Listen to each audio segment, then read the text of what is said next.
లావుగా ఉన్నా ఒంట్లో జబ్బులేమీ లేవు కాబట్టి పర్లేదని అనుకుంటారు మనలో చాలామంది. చూడటానికి సన్నగానే ఉన్నా నడుము చుట్టూ కొవ్వుతో ఉంటారు మరికొందరు. నిజానికి ఇవి రెండు ఉదాసీనంగా ఉండాల్సిన విషయాలు కావని చెబుతారు డాక్టర్లు.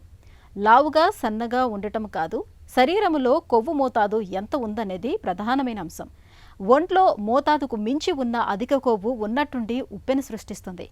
ఈ విషయంపై ప్రఖ్యాత లాన్సెట్ కమిషన్ ఇటీవల విడుదల చేసిన అధ్యయన పత్రం సరికొత్త వివరాలను వెలుగులోకి తెచ్చింది. మరి ఈ కొవ్వు ఉప్పెనుకు అడ్డుకట్ట వేయాలంటే ఏం చేయాలో, ఎలాంటి జాగ్రత్తలు తీసుకోవాలో ఇప్పుడు తెలుసుకుందాం.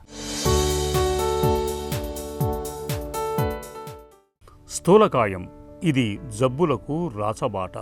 శరీర ఎత్తు, బరువుల నిష్పత్తిని తెలిపే బాడీ మాస్ ఇండెక్స్ BMI సూచి 25 పైన ఉన్నప్పుడు స్థూలకాయంగా పరిగణిస్తారు.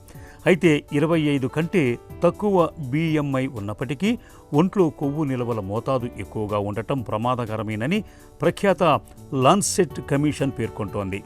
స్థూలకాయం గురించి ఇప్పటి వరకు ఉన్న అవగాహనను మార్చేలా ది లాన్సెట్ కమిషన్ సరికొత్త శాస్త్రీయ నిర్వచనాన్ని, చికిత్సా విధానాలను ప్రతిపాదించింది.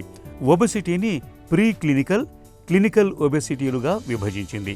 ప్రీ క్లినికల్ ఒబెసిటీలో BMI 23 కంటే ఎక్కువగా ఉంటుంది.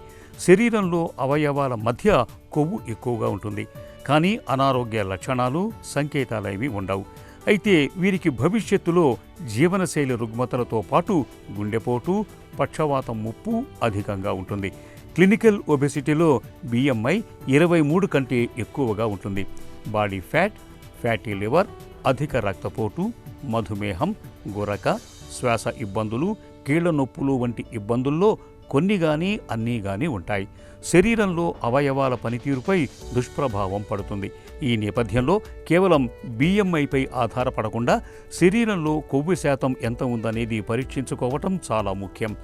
ఆసుపత్రుల్లో హెల్త్ చెకప్లు చేస్తున్నప్పుడు BMIతో పాటు శరీరంలో కొవ్వును, మెటబాలిక్ రేటును కూడా లెక్కించాలని లాన్సెట్ పరిశోధన స్పష్టం చేస్తోంది. ఇక బాడీ కంపోజిషన్ అనాలిసిస్ పరీక్షతో శరీరంలో కండరాలు, కొవ్వు, ఎముకలు, నీటి నిష్పత్తులు తెలుస్తాయి.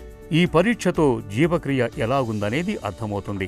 కండరాల మోతాదు ఎక్కువగా ఉంటే బేసల్ మెటబాలిక్ రేట్ అంటే BMR అధికంగా ఉంటుంది. కొవ్వు అధికంగా ఉండే BMR తక్కువగా ఉంటుంది. జీవక్రియలు సరిగా లేనప్పుడు ఎక్కువ క్యాలరీలను తీసుకుంటే అవి కాస్త కొవ్వుగా మారిపోయి ఊబకాయానికి దారితీస్తాయి. మనలో చాలామంది రోజులో 1 గంట నడిస్తే సరిపోతుందని అనుకుంటారు.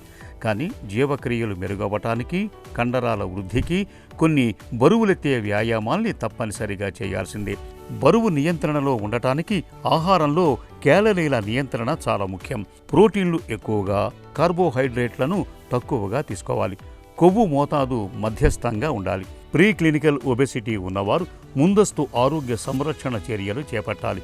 శారీరక వ్యాయామం, ఆరోగ్యకరమైన ఆహారం, కంటి నిండా నిద్ర, మానసిక ఒత్తిడిని తగ్గించుకోవటంపై దృష్టి పెట్టాలి. క్లినికల్ ఒబెసిటీ ఉన్నవారు హై BP, షుగర్లను నియంత్రించుకోవాలి. తద్వారా అవయవాల పనితీరును మెరుగుపరుచుకొని తీవ్రమైన జబ్బుల బారిన పడకుండా జాగ్రత్త పడవచ్చు.